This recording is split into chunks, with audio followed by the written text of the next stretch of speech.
For at lave dette forsøg skal vi bruge en glasprisme, UV-perler og en hule, hvor det kan blive mørkt.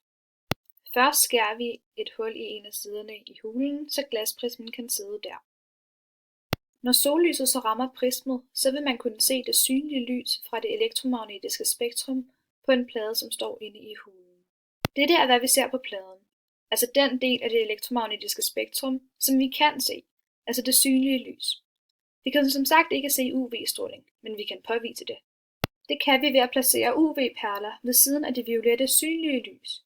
Vi ved fra det elektromagnetiske spektrum, at UV-stråling grænser lige op til det synlige violette lys.